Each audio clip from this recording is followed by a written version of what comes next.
केला बेचने वाली चुड़ैल। एक बार की बात है, जादूपुर नाम के गांव में करतब दिखाती एक औरत एक रेड्डी के लिए गांव में आती है। आइए आइए मेहरबान कदरदान, खाइए रोहड़ा के ताजे ताजे केले। कभी खाए नहीं होंगे ऐसे केले, पीले पीले केले खाइए। ये कहकर रोहड़ा हाथों में 4 केले लिए उन्हें सर्कल में जोर जोर से हवा में उछालती हुई करतब दिखाती है, जिसे देखकर आसपास के सारे बच्चे अपने अपने मम्मी पापा से उस औरत के पास जाने की जिद करने लग जाते हैं। पापा, ऐसा तो सर्कस में बॉल से होता है ना, ये आंटी तो केले से कर रही है। चलिए ना पापा, देखते हैं। रोहड़ा एक पतली सी तार पर चलती हुई केलों से करतब दिखाती है। आते जाते सभी लोग बाहर रुककर उसके करतब देखते हैं और वाह वाही करते नहीं थकते।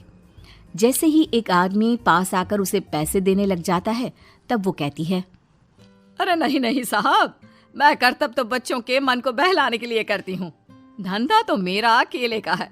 पीछे देखो मेरी रिड्डी, जो भी मेरे केले खाएगा मेरी तरह चुस्त दुरुस्त और तंदुरुस्त हो जाएगा। पता चलता है क्या कि मेरी उम्र 55 की है। अरे पर ऐसे ठंड के मौसम में कोई केला क्यों खाएगा? ये ऐसे वैसे केले नहीं है साहब, ये शरीर में गर्मी देते हैं, ठंड को दूर भगाए। जो भी रोहिणा के केले खाए। पापा, अगर मुझे केले नहीं मिले तो मैं घर नहीं जाऊंगी। तभी उसके पापा कहते हैं कि बेटा, केले ठंड में कभी गर्मी नहीं देते। ये सब कहने की बातें हैं, सामान बेचने का तरीका है इनका। पर पिंकी नहीं मानती। मैं केले खाऊंगी। पिंकी की जिद के आगे नत्थू हार जाता है और उसे केले खरीद कर दे देता है। पिंकी खुश होकर केले घर ले आकर खाती है। अब मैं भी करतब करूंगी, कितना मजा आएगा। जादुई केले। पिंकी पहला केला खत्म भी नहीं करती कि वो बेहोश हो जाती है। दूसरे केले से एक काला धुआं आता है और रोहड़ा चुड़ैल बनकर बाहर निकल आती है। मेरे भूतिया केले बच्चे न खाए, ऐसा हो ही नहीं सकता। जादूपुर वालों, कब तक बचोगे? आ गई हूं मैं रोहड़ा, जिसका कोई नहीं कर सकता सामना।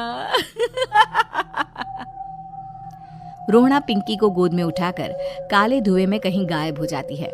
शाम के वक्त नत्थू घर लौटता है और पिंकी को घर में ना पाकर उसकी माँ से कहता है,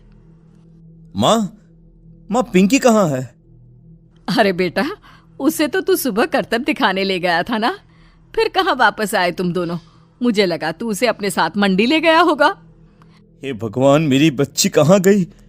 मैं उसे घर ही तो छोड़कर गया था माँ। नत्थू गांव के घर कोने में अपनी बेटी को ढूंढता है, पर उसे वो कहीं नहीं मिलती। परेशान होकर आके रो रो कर नत्थू हिम्मत हार कर घर लौट आता है।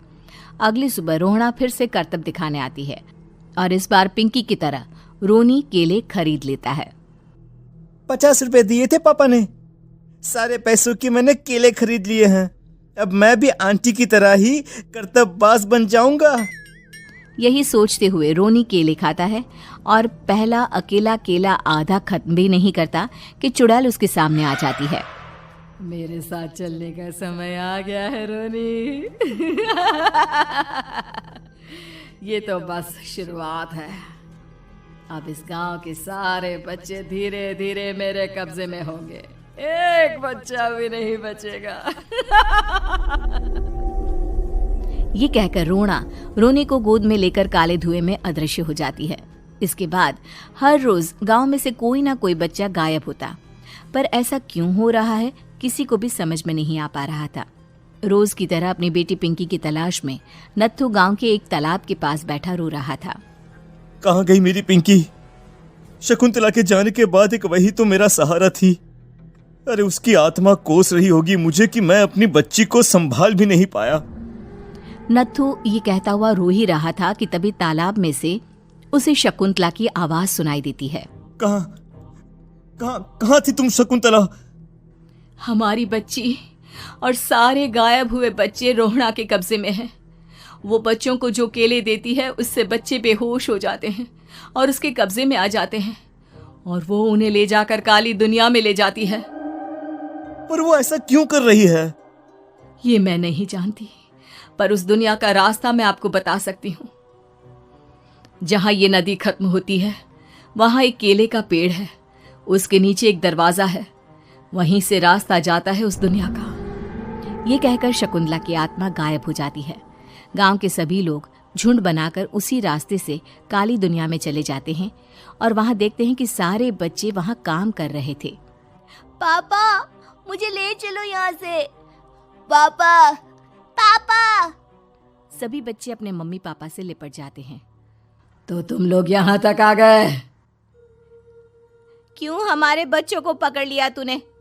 तुझे शिकार ही बनाना है तो ले, हम सब आ गए हैं, हमें खा ले। नहीं, मुझे बच्चे चाहिए। मेरे बच्चे के बदले तुम लोगों के बच्चे। क्या मतलब? मैं इसी गांव में रहने वाली एक औरत थी। केले की चोरी के इल्जाम में मेरे बेटे को गांव वालों ने इतना मारा कि वो मर गया। उसी दिन मैंने ठान लिया कि गांव वालों का भी वही हाल करूंगी। कुछ दिन बाद बेटे के चले जाने के दुख में मैं भी मर गई और मेरी भटकती आत्मा एक चुड़ैल बन गई। और फिर मैंने बदला लिया तुम सबके बच्चे छीनकर। बर्दाश्त नहीं कर पाए ना, सोचो मुझ पर क्या बीती होगी। हमें माफ कर दो रोना, पता नहीं ये किसकी गलती थी पर हम सभी माफी मांगते हैं। हमारी खुशियां लौटा दो, तुम भी तो एक माँ हो। गांव वालों की बात सुनकर रोना का मन पिघल जाता है और वो बच्चों को छोड़ देती है। उसके बाद काली दुनिया बच्चों के लिए जादुई दुनिया बन जाती है।